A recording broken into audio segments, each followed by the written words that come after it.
Hi guys, here we are again working on one of my favorite lunchtime meals, salmon poke bowl. Allow me to hone my knife real quick, and here we are with some sushi grade or sashimi grade salmon. Got this here from Whole Foods.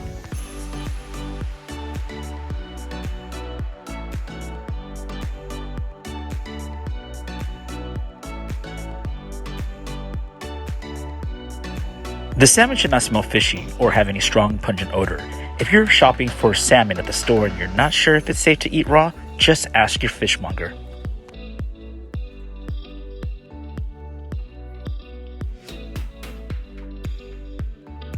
Save those salmon skins. I'll be sending them into a toaster oven on broil mode for 8 to 10 minutes and use them later as a garnish.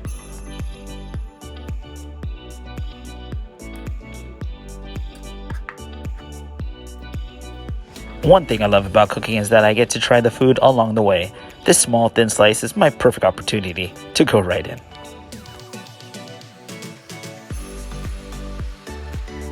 I'm slicing the salmon in about a 1 centimeter cube. This will allow the liquids that I'll show you shortly to marinate at a faster rate.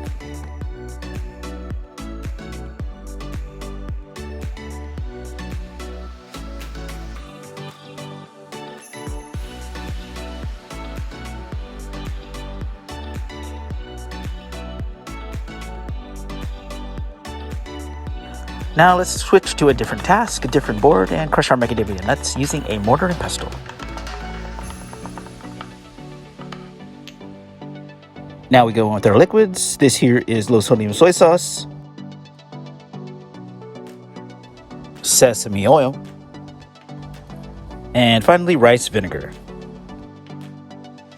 I don't use a lot of liquids to marinate because I like the taste of the salmon. In my opinion, it should shine through.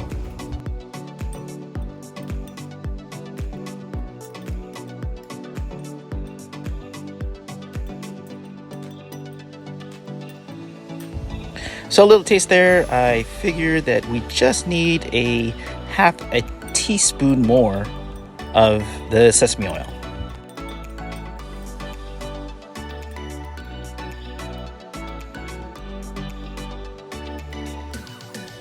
And that there is good to me.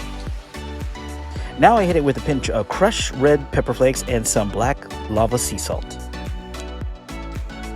This is green onion I snipped off from my raised bed out back, and I'm slicing it up thin.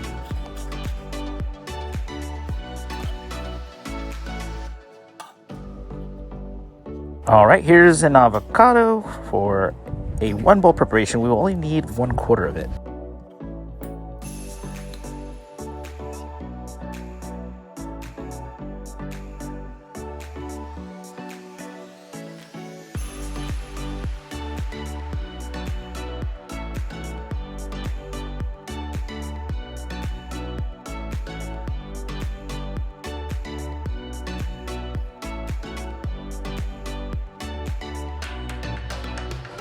And here's our salmon skins. They have a little more color now and will give a crispy texture to the poke bowl.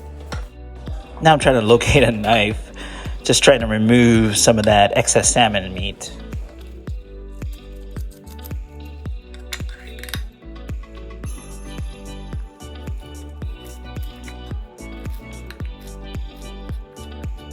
As I'm narrating, all I could think of right now is only if I had a food dehydrator.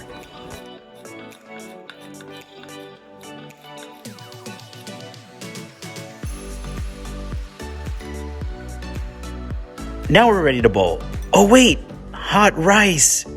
Your rice for the poke bowl ideally should be warm, but it was still good. I'm adding a touch more crushed red pepper flakes, and the same for the black lava sea salt. Now we set our fanned out avocado to the top corner of the bowl. Now it's time to garnish with our crispy chopped salmon skin.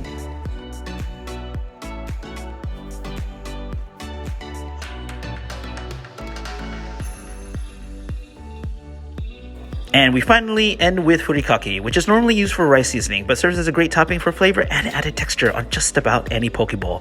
Check it out, guys. We are done with our salmon poke bowl. That looks so delicious.